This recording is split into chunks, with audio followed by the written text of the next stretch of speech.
Greetings, Word Horde. We're here with an exciting option for you, a version of our podcast without any ads. That's right. No advertising interruptions, just the content you love, ready to go in your favorite podcast apps like Spotify and Apple Podcasts. It's another way to support the show, ensuring that we keep bringing you the word stories and language explorations that you love. Try it at waywardradio.org/ad-free. And it's affordable. For just a small subscription fee, you can enjoy Away with Words uninterrupted, except by us. Plus, it makes a great gift. Know somebody who loves language as much as you do? Give them the gift of words. Easy to sign up, easy to enjoy. It's the same Away with Words, just streamlined for your listening pleasure. Go to waywardradio.org/ad-free. Support us, support the show, and enjoy an ad-free listening experience. waywardradio.org/ad-free. Thank you. A couple of weeks ago, we got an email from Mary in upstate New York.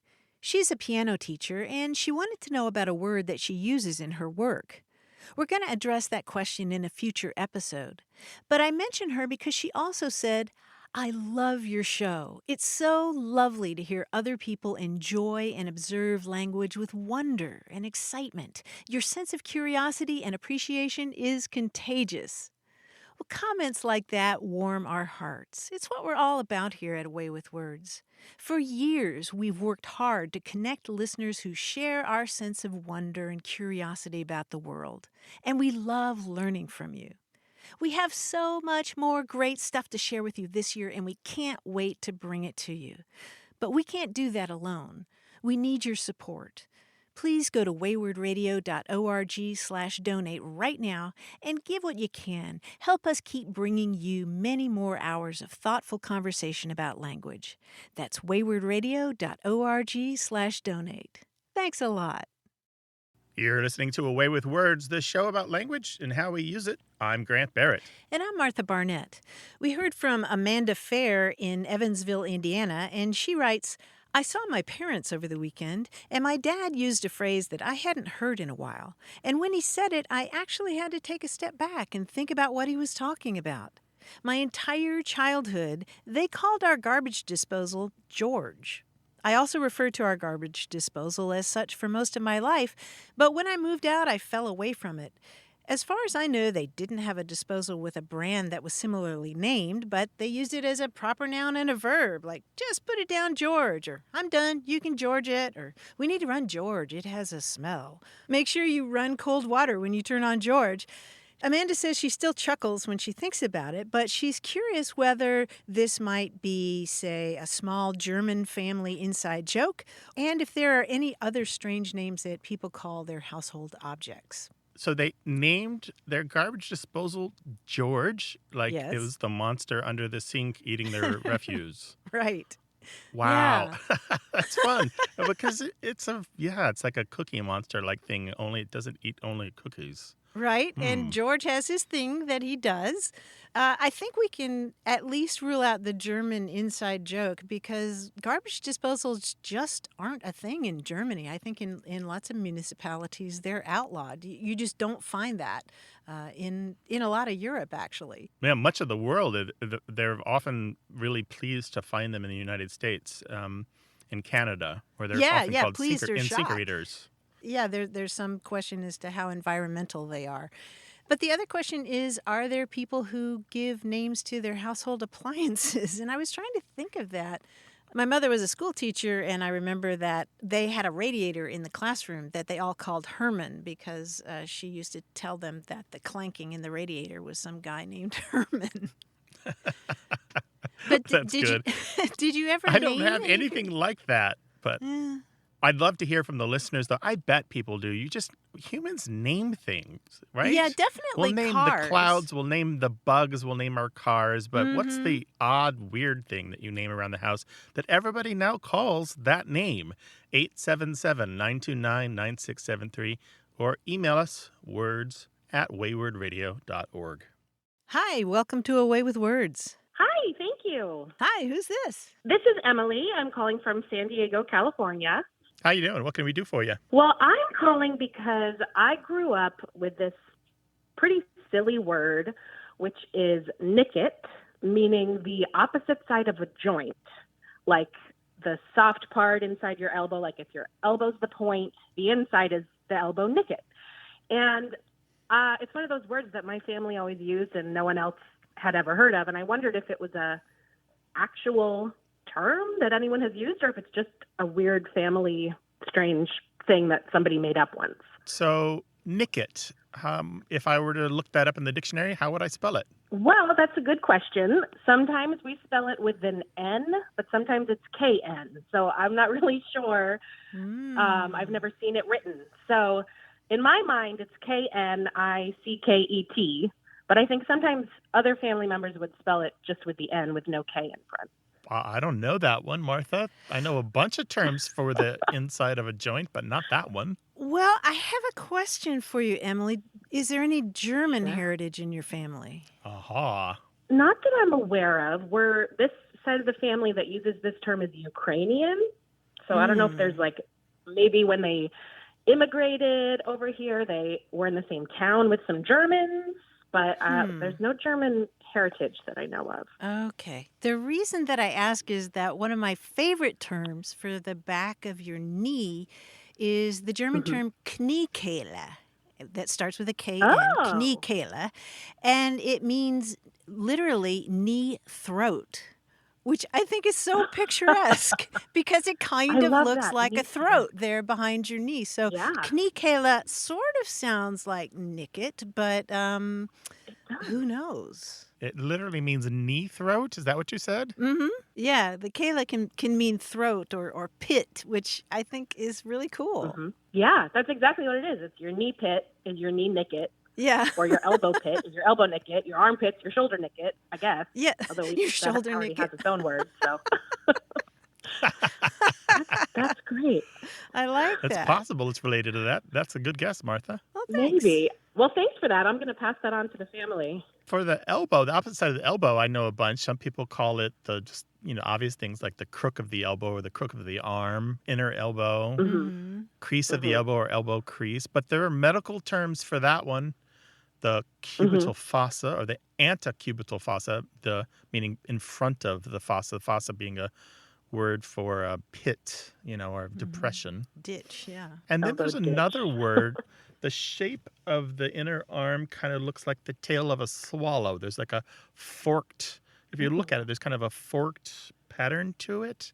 And so they call it the chelidon, Chelidon. And that is the genus name for swallows. And it's the Greek word for swallows. Yeah, so your elbow pit, as you might call it, could be called a chelidon. I like the term shoulder nicket for armpit. I mean, there's axilla from Latin, meaning armpit. What's the Oxter term, Martha? Oh yeah, Oxter. Yeah, somebody might be carried out of a bar if they get combative. They might be carried out by their oxters, which is their armpits. I heard that word in my favorite book series. That's where I learned the word Oxter. What's your favorite book series? Is that the Diana Gabaldon books? It sure is. Yeah. Outlander. Good call. I read the first 6 of those, so that's why I thought it probably was. Wow. Emily, I think we've thrown a ton of terms at you, so take your pick. Yes. I love nicket because it also sounds ancient. Even if it's just a family word, it sounds like it could have been in the language for 900 years. It does. I agree. Yeah. Or maybe it's like a little nick out of the back of your back of your leg. That's true. I don't know. But Emily, the super cool thing about this show is that if somebody else calls it a nicket, we will hear about it. Well, I'll take this to the family Zoom and tell everyone what you guys had to say about it. The family Zoom. All right. Okay. Take care, Emily, and be well. Thanks so much. Thanks, you guys, too. Okay. Take care. What do you call the back of your knee or the inside of your elbow? Do you call it a nicket or something else? Let us know. 877-929-9673 or send any question about language to words@waywardradio.org. Hello, welcome to Away with Words. Hi, how's it going? This is James Dorsey. I'm calling from Waco, Texas. Hi, James. Welcome to the show. Hi, James. Last summer, I was walking the trail, Appalachian Trail, And I had started from Maine. Normally, you walk the trail from Georgia to Maine, but I started from from Maine going south to Georgia, and within my first 2 or 3 days on the trail, um, quickly realized, they do pretty good with marking the trail with blazes. The first long distance trail I'd ever hiked before, and so thought it was really cool how well the trail was marked. You could probably do it without a map; you just need a compass. And so these white blazes that were on the trail, marked on the trees on the trail, you'd follow. They're like every 2 or 3 trees, and it'll keep you going. It's pretty good. But one time I got wrapped around and couldn't tell where I was at, didn't have good cell service, couldn't figure out where I was at, and instantly, intuitively, the phrase came out of my mouth, "Where in the blazes am I?" And, and immediately I was like, wait a minute, is that where this comes from? Is that where that phrase came from?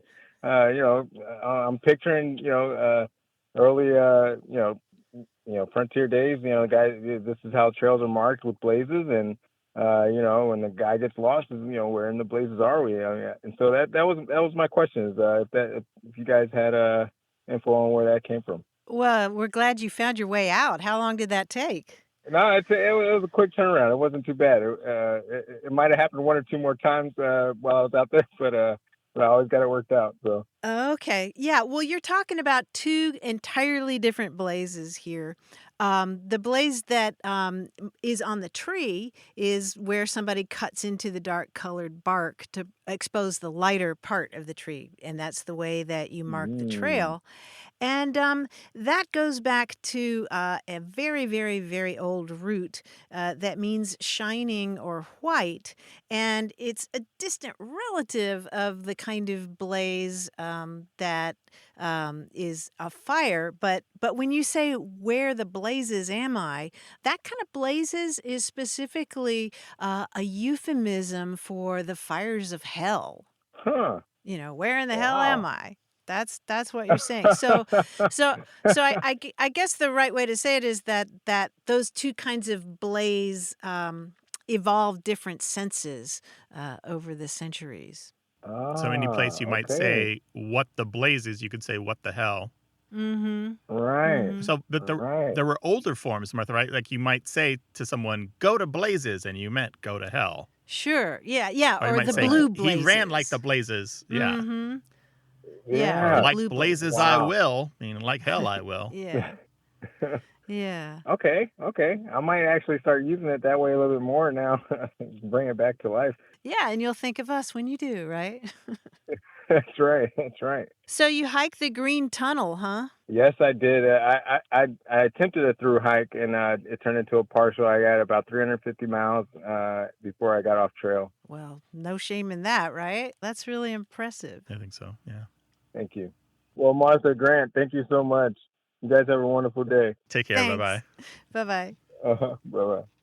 We can't always help you if you're lost, but we can help you if you're lost for words. 877-929-9673.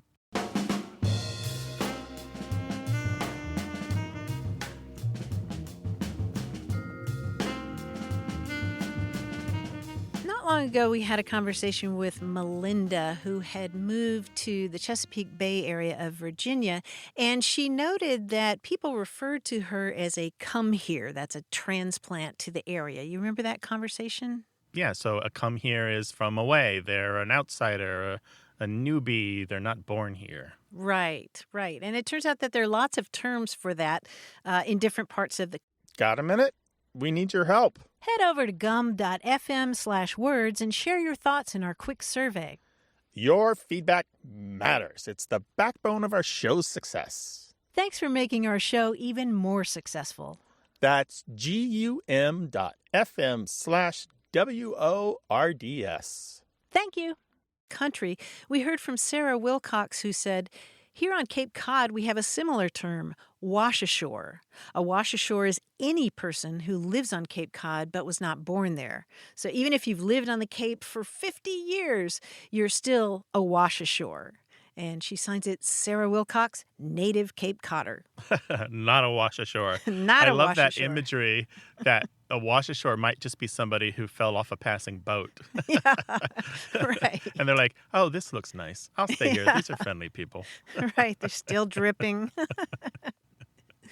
Call us to talk about language in your part of the world. 877-929-9673 or send it to us in email. That address is words@waywardradio.org.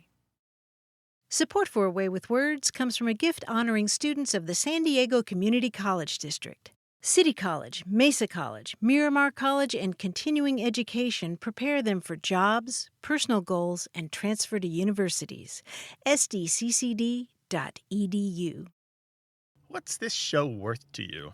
What about a year of it? What about 10 years of it?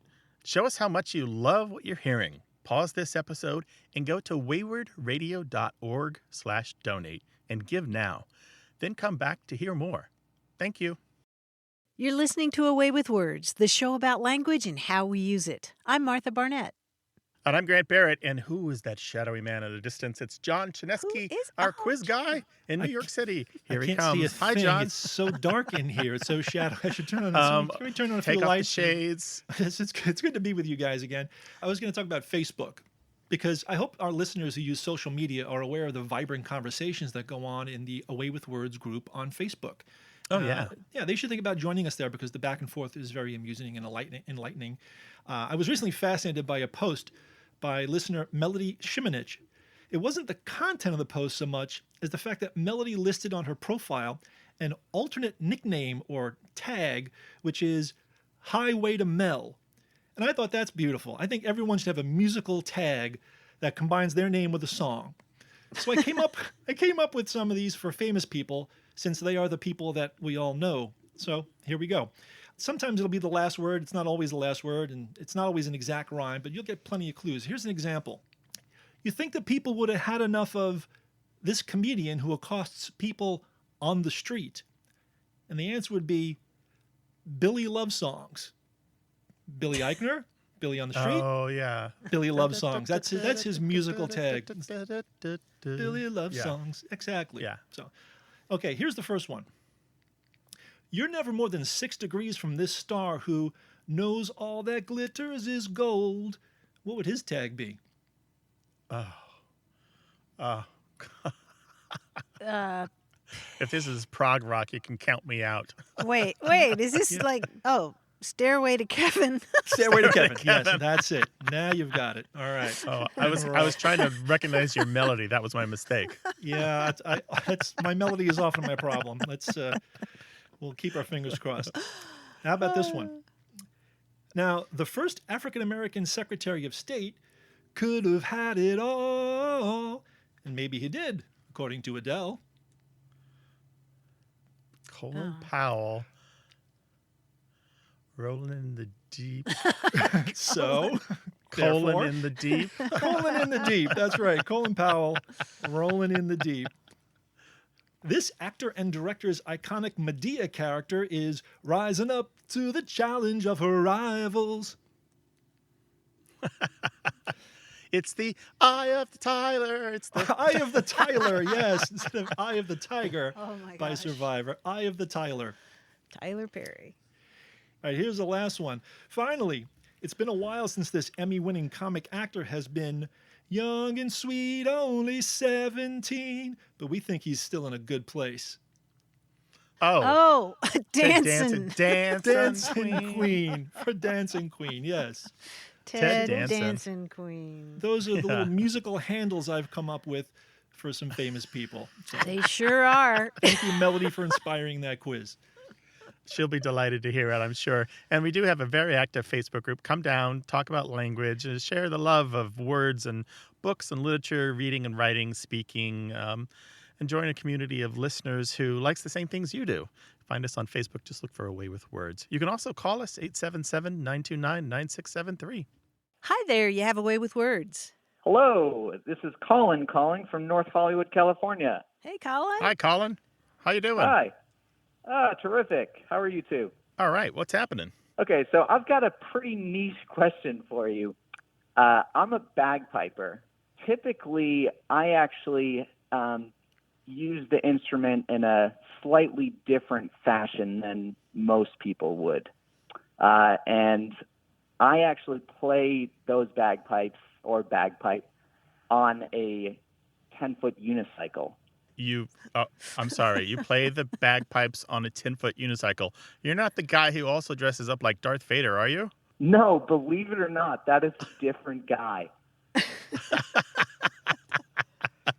Okay. But anyway, after all the years that I've been playing, I've never known the right way to say the instrument. For example, it has 3 pipes coming out the top, but it is also a singular instrument, which then begs the question, is it called a bagpipe or is it called bagpipes? And when referring to myself playing, should I say I play the bagpipe or I play the bagpipes?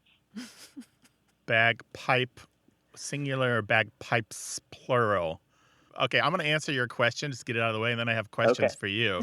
All right, so Sure. Pipers, as far as I understand it, I've met some pipers before, usually prefer the plural because you have more than one pipe. You have the 3 pipes on top, therefore, and you have 1 bag, but 3 pipes, therefore, it is you bagpipes. You play the bagpipes. However, both are correct, and you can say whichever you please. But pipers in the community generally prefer to play the bagpipes with an S. I see. How about that? Interesting. So my That's question for you is, can you do an amazing skirl for us? S-K-I-R-L. This is the shrill sound. Can you just like make your pipes shriek and wail for us? Oh, I mean, that's what I do pretty much on the regular. On a unicycle. And are you like holding your pipes now? Like I'm imagining like Dr. No and the cat. Yeah, I treat it well. It treats me well. Are you going to play for us? I thought you guys would never ask.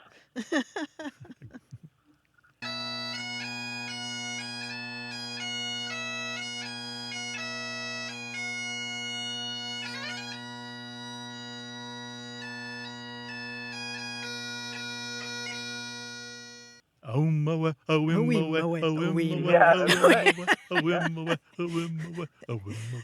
Yes, thank you for sharing that traditional Scottish ballad with us. Yeah, you're welcome. Yep. So, Colin, I'm just curious. Yeah. Do you ride your 10-foot unicycle around your neighborhood playing the bagpipes, or where does this occur? So I actually perform a one-man circus comedy show, and I, do the bagpipes on the unicycle, and I also do some acrobatics and juggling and funny dancing, and I wrap it all up into a nice, neat little package and present it to the world. Oh, that's lovely. Kilted Colin is the name of this act, I guess, that I perform. Colin. Okay. Kilted Colin. Well, thank you, Kilted Colin. That was lovely. Thank you for sharing your music with us, and thank you for asking your question. And call us again sometime. Sounds like you lead a mysterious and interesting life. Yeah, it is definitely a different path than most lead, and I'm very fortunate. All right, bye-bye. Take care of yourself. Thanks, All right. guys. Thank you. Bye-bye. Bye-bye. Bye. If you've got words related to your hobby, your pastime, or what you do for a living, we'd love to hear about them. 877-929-9673. Or tell us an email, words@waywardradio.org. Or tell everybody on Twitter @WAYWORD.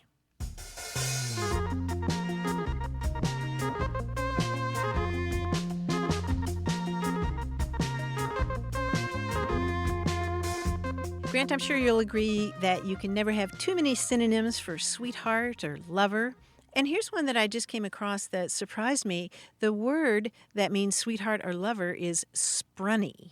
Sprunny. Surely this is a Scots word. Well, it's actually East Anglian, mostly Lincolnshire. East Anglian. Yeah. Okay, sprunny. So S-P-R-U-N-N-Y? Yes.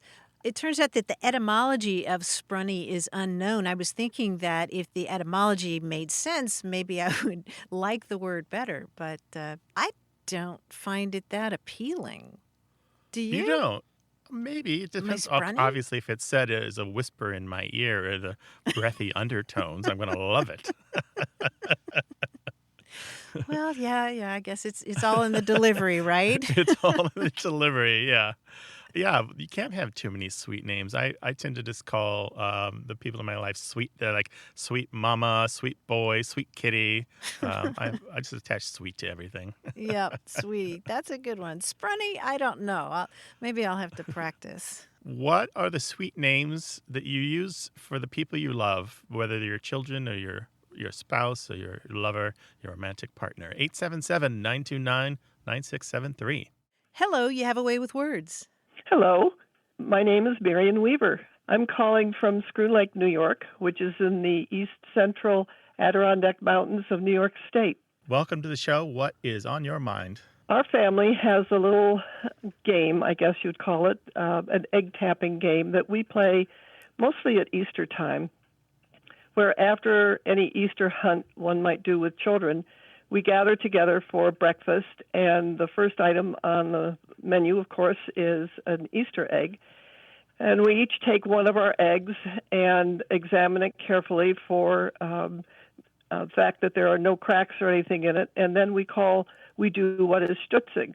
We find a partner, and each of us holds our egg, either the pointed end forward or the rounded end forward, and one person will fairly forcefully tap the other person's egg to see if it will crack. Then you turn them around, and the other person does the same thing to the other end of your egg. Ideally, your egg has come through that without cracking at all, in which case you have a bit of a kinger. And then that person goes on to any others who might have survived in the round until everyone has their breakfast egg, and we proceed to shell it and eat Easter breakfast. But I was wondering, where is the origin of Stutz coming in? And I think it's German. My father's family was all German. It's something he did as a child, and I don't know the spelling of the word. I never had a course in German, but I'm guessing it might be spelled either Stutz, S-T-U-T-Z, or something like Stutz, either S-C-H-T-U-T-Z or S-H-U-T-Z. I really don't know. Do you know anything about this? A little bit, yeah. So let's just recap. So you say let's stutz. That means you're going to play the game where you egg tap? Correct. Okay, and then the one that wins the egg is the kinger, the one that's the strong one and breaks the other one. That's the kinger? It can be either a whole kinger or a half kinger. What's the difference? A half of the one egg broken, one end or the other, but one end of the egg is whole still. Okay, gotcha. And so egg tapping isn't something that's done that much in the United States anymore. Does the younger generation of your family still do it? Yes, we've carried the tradition on. I'm sort of the matriarch now, but I know my children do it. And some of us, even if we have to hard-boil eggs, we'll grab a couple of eggs and play the game just by ourselves, just for the fun of it. It is still known in Europe and definitely was and is practiced in Germany and Austria. Eierpecken is one of the words for it, meaning egg pecking. Lots of names for it: egg tapping, egg packing with an A. And for a lot of people, they're thinking, oh, this reminds me of the game Conkers, which is a very similar game you play with chestnuts. Also sometimes called bully in Scotland, where you knock two chestnuts together, sometimes on a string, to see which one breaks first. And the reason I brought up the chestnuts game is that there may be a connection here to the language that you're using in your game. Because in one book of children's folklore, published in 1969 by Iona and Peter Opie, who were great folklorists of children's folklore, they report that in Plymouth and Cornwall in the UK, a one-kinger was a chestnut that had beaten one other opponent in conkers. How about that? So it's a very similar language, a one-kinger. Now, as far as Stutz, I have about 15 German dictionaries here I don't know of a word Stutz. I looked under a variety of different spellings, but what I do know is that there is a verb schützen, S-C-H-U-T-Z-E-N, with the umlaut on the U, and it means to protect and defend. And if I understand this correctly, the imperative form where you deliver it as a command is schütze. So perhaps what was originally said generations ago was a command to defend or protect, as kind of like the order to begin the game, schütze. And it sounds, I could see how that could be corrupted to stutz, but I might be wrong. And it's possible also that stutz is an older dialect word that's just simply, I don't know because I'm not a native German speaker and I don't have that, first person knowledge of it. Or maybe it's a dialect German word that just hasn't crossed my path before. But in any case, egg pecking of this kind used to be a lot more common in this country. And there's a secret to winning, Marion, that I want to equip you with. Oh. Do you want to hear it? Oh, my. The secret is, and this comes from a book by Mac Barrick, that's Barrick, called German American Folklore. And Mac says the secret traditionally is to get a guinea hen egg, because they are virtually unbreakable. They have a much thicker shell, and they're almost exactly the same size as a chicken egg. You sneak your guinea egg in. So you have a ringer keep in track there. Of it. Yeah, you have a there's ringer your strategy. in there.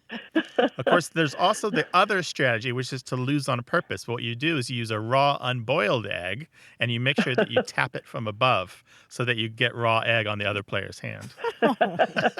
Well, we would be able to tell if it were a raw egg or not, because all you have to do is get it to spin. And a raw egg won't spin. A hard-boiled one will, so you can protect yourself against that. Well, I have something to report to my children now. You do, and I know you've pressed the memory button for a lot of listeners, particularly our European listeners, who will probably report back with all their memories and the language that they use of playing egg tapping or packing or pecking or whatever they like to call it. And by all means, everyone, do let us know your variation or the rules or the customs and the language involved, because we're newbies on this and we don't know very much except what we can read in our reference books. So, Marion, thank you so much for sharing your memories and bringing these two new words, stutz and kinger, to us. Oh, thank you. It was my pleasure, believe me. Bye-bye. Call us 877-929-9673. Hello, you have a way with words. Hello, this is Catherine Hannon. I'm here in Battle Creek, Michigan. What can we do for you, Catherine? I saw a bumper sticker on a car, and it says Dinna fash. Do not fash. It's Dinna fash. The Scots for That's don't right. worry, evidently. I wonder if you often hear it said, Dinna fash yourself. And I wonder if it's more than just don't worry. Oh, it could be. Yeah. So let's break this down. So it's D-I-N-N-A is one word and F-A-S-H is another. And I'm wondering what it's doing on a bumper sticker in Michigan. So was I, but I thought it was fascinating. Yeah. Fascinating. And it is a classic Scots expression. It generally means don't trouble yourself or don't worry, don't bother. Don't worry, be happy. I need this expression. Yeah, it's kind of the Scots version of that. And Dinna, as you say, Catherine, is a way of saying do not. It's the Scots way of saying it. And fash is the verb. And fash is pretty interesting. It basically comes from a French verb meaning to make angry, supposedly. That's what all the dictionaries suggest, although they're not 100% on that. Fâcher, F-A-C-H-E-R. I wondered if it didn't have a kind of meaning, don't beat yourself up. Well, it can have that. It's all about context, right? I have seen a variety of different uses because fash, the verb, doesn't have to be attached to dinner. It can be used in a variety of different ways. For example, I've seen no fash your thumb. Hey, we've got something special for those of you who love our show but could do without the ads. That's right. Imagine a way with words, the same engaging conversations, the same deep dives into language without advertising interruptions. We're talking about our ad-free podcast feed. It's sleek, clean, and it's just for our supporters. It's at waywardradio.org/ad-free. It's inexpensive, easy to sign up for, and works with all major podcast apps like Apple Podcasts and Spotify. It's an affordable way to support the show and get a seamless listening experience. And if you're feeling generous, why not give a subscription to another Away with Words fan? That's waywardradio.org/ad-free. Sign up today. Your support means the world. waywardradio.org/ad-free. Thank you. which means don't lift a finger, basically, but literally translates as don't trouble your thumb. What a great reminder for us all. Dinna Yeah. fash. Yes. Don't trouble yourself. Don't bother. Don't worry. Yeah. Mhm. Yes. Yeah. Well, Catherine, thank you for bringing that message to us and to lots and lots of listeners around the world. Well, thank Appreciate you. it. Take care of having me yourself on and your Dinna fash. Thanks. Sure. Bye. Take Bye-bye. care. Bye-bye. Bye.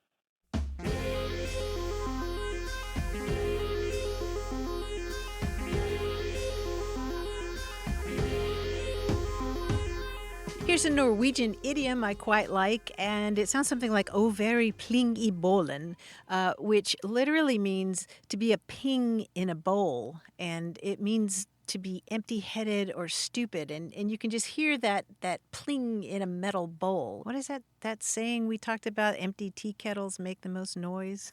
Yeah, we have a couple different expressions like that about nothing in his head but an echo. Oh yeah, right. I can just picture this metal bowl and a pling, and that's all you are. 877-929-9673. Support for A Way with Words comes from Jack and Caroline Raymond, proud sponsors of Wayward Inc., the nonprofit that produces and distributes this program. You're listening to A Way with Words, the show about language and how we use it. I'm Grant Barrett. And I'm Martha Barnett. We heard from K2 in Quilcene, Washington, who wrote us to say that she regularly donates books to people in prison. And do you know the book that prison inmates most often ask for? It surprised me. I don't know, law books or crossword puzzle books or romance fiction or... We're on a language show, so I'm guessing something related to what you and I do. Yes, I was very surprised to learn that the number one request of people who are incarcerated is dictionaries. Dictionaries? Yeah, and to a lesser extent, thesauruses. That's lovely. As a fan of dictionaries myself, I think that's great. What are they using them for? Well, a lot of people are using them when they're taking college correspondence classes, or maybe they're writing to family and friends and they just want to look up a word, or maybe they're learning English for the first time as a second language. Malcolm X, in his autobiography, said that he taught himself to read and write in prison by copying page after page from dictionaries. That's fantastic. Yeah, I could see, having the time and the will to improve your knowledge of the language. You have all these very concrete reasons to perfect your language. I need to write to my family to express my love for them. I need to write to my lawyer to express my interest in pursuing this case. Mm-hmm. I need to write this essay for this correspondence course so I can pass this and get this degree. All these very specific cases, and this dictionary as a fundamental instrument of learning is being put to its perfect use. I love that. Yes, and I learned a lot of this from a Massachusetts organization called the Prison Book Program, but there are lots of these programs around the country. The American Library Association on its website has a list of them, and it surprised me. That hadn't occurred to me that would be the thing that would be most requested, but I know I have some old dictionaries lying around the house. You have to check out what kinds of books can be donated on these sites because, for example, the one in Massachusetts doesn't take hardcover books, but I know I have some softcover dictionaries. Yeah, that sounds great. So we can look on the Prison Book Program's website for how to donate our books to prisons and prisoners. That's fantastic. I should do that too, because believe me, I have way too many books here. Why does that surprise me? And dictionaries, I'm sure. Whether it's donating books to prisons, building little libraries, teaching people to read, or anything else related to literacy and learning and books, we'd love to hear about it. Tell us about your works in the world. Tell us about how you're teaching the world to communicate better. 877-929-9673. Email words@waywardradio.org or talk to us on Twitter at Wayword, WAYWORD. Hi, you have a way with words. Hi, it's Suzanne Bernard in Tallahassee, Florida. Hi, Suzanne. What's on your mind? Hi. My dad had a phrase that he would use with the family often. And I've said it to my husband. He's never heard it before. He thinks my dad made it up. So maybe you can help me with it. Dad would often say, let's go knock the stink off. Let's go knock the stink off. What did he mean by that? He was a Brooklyn man. And so I think some of the street phrases were kind of strange. Knock the stink off meant, let's go out and do something. We're inside too long. We got to get out, got to get some fresh air. Yeah, I think we can help you a little bit with that. We've gotten some correspondence a few times over the years on this. I don't think we've ever tackled it on the show. I see that Linda in Chesapeake, Virginia said that her mother used to tell the kids in her family to blow the stink off when she wanted them to go out and play. And then Katie in Tok, Alaska, who grew up in Minnesota, reports that her mom used to say, chase the stink off for the same reason. So you are not alone. So we know then that it wasn't just your dad. Digging around, it kind of seems like we might revise that old aphorism and say that kids, like fish, begin to smell after they hang around the house too long. Kids, right? guests, and fish, right? Kids, guests, and fish. Yes. But I don't necessarily think that it actually means that they're emanating odors. And it sounds like that's not the way your dad meant it either, right? I think it's really just about more like the idea of raising a great stink or kicking up a stink, particularly related to kids. Now, in your case, it sounds like it was just about being around the house too long and being kind of stuck in there. But kids in general, the idea is that then they raise a great stink, they're causing a ruckus, and so they want to take that ruckus or that stink outside. But also in your dad's sense, there's also the idea of a stink meaning a bad feeling or a bad mood or a bad history. For example, we might talk about somebody getting the stink off of them after a scandal by doing some good deed or some good act. And that goes back well into the 1800s. And so all of these together make me think that really you kind of I think you brought us the sense and good understanding of the term as the way your dad used it. When he talks about knocking the stink off, he's really saying, let's just shake off this kind of the doldrums and this lassitude and this sense of nothing happening and go out into the world and experience something good. Sure. And I know him growing up in Brooklyn, so I'm sure that came from his childhood, and he just continued it with us. Yep. So definitely not just your dad. It's got a history. That's good. He was a rather colorful man, so I'm glad to hear there's a history behind this phrase. Thanks for bringing it to us, Suzanne. It's a good one. Maybe it will trigger some memories for some other people who say, oh, yeah, I remember that from my youth. I think we can all use it these days. I think it will. Yes. I'm going to go knock the stink off myself. Thank you. Okay. All right. Bye-bye. Thanks, Suzanne. Bye-bye. Bye. Thank you. 877-929-9673.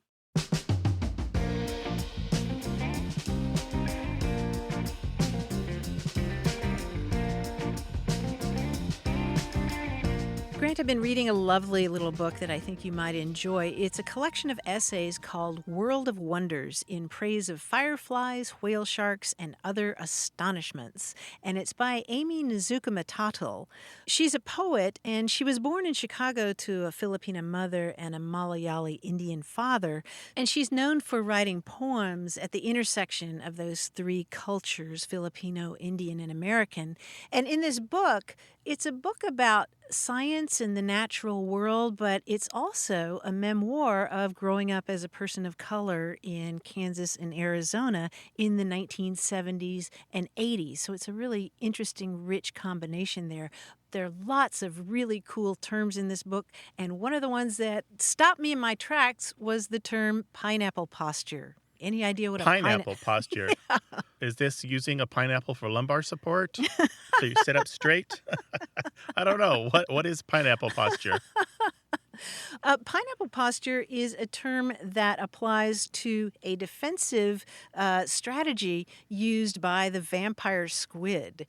She has a whole chapter about the vampire squid, which is Vampiroteuthis infernalis, which means vampire squid from hell. Whoa, that is the best Latin name for an animal I've heard since gorilla. Right. But let me just share this passage with you. When the vampire squid pulse swims away, each of its arm tips glow and wave in different directions, confusing for any predator. To make an even more speedy getaway, the squid uses jet propulsion by flapping its fins down toward its mantle and simultaneously blasting a stream of water from its siphon, all of its arms in one direction. In the next stroke, the squid raises all of its arms over its head in what is called a pineapple posture. And so, of course, I had to go online and look at pictures and video of pineapple postures, and it is so cool. I can imagine it. So it's the round-bodied shape, and then the tentacles are arms upward, kind of like the leaves on a pineapple. Yeah, that would scare me How off. about that? And they are fascinating colors, right? The vampire squid? Yeah, they're really beautiful, like Yeah. pink. Oh. So what is the book again? Yeah, that book again is World of Wonders in Praise of Fireflies, Whale Sharks, and Other Astonishments, and it's by Amy Nizuka-Matata. Thank you, Martha. If you are reading something exciting that's got words or a particularly great passage that you want to share, we would love to hear about it. 877-929-9673, or send us the link to the book and the paragraph you like to our email address, words@waywardradio.org.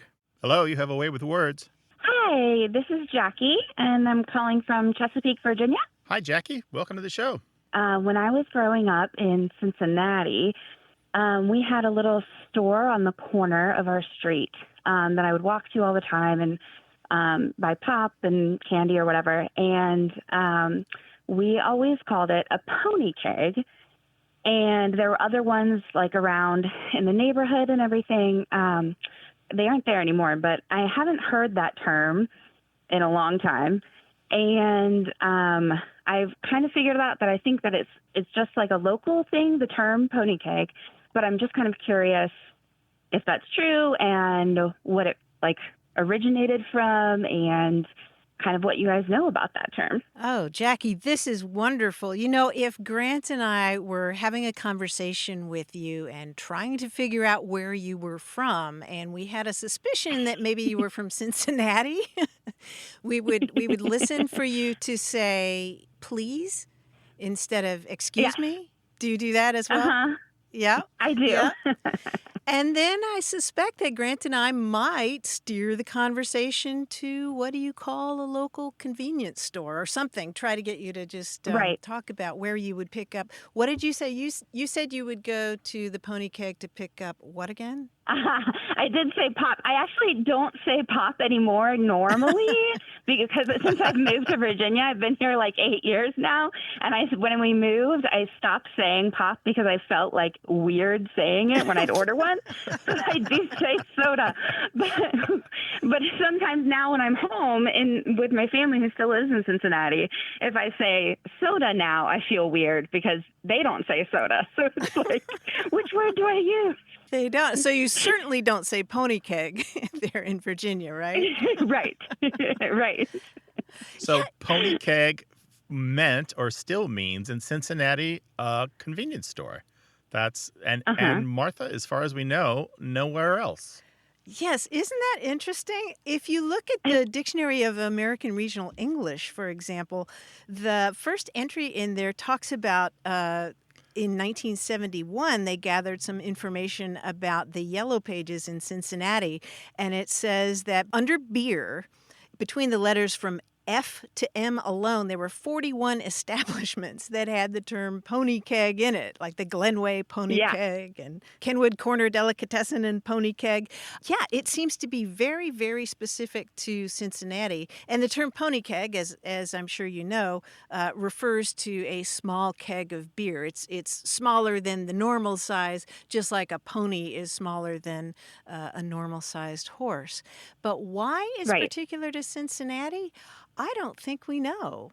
There's a guess we can make. And if you look in old newspapers, kind of following that Yellow Pages path backward, and then you look in the classifieds back as far as the 1940s, you will find, for example, lots of land being sold People will say things like perfect for a pony keg stand or perfect for a pony keg station or pony keg dispensary. And also you'll find them selling pony keg licenses.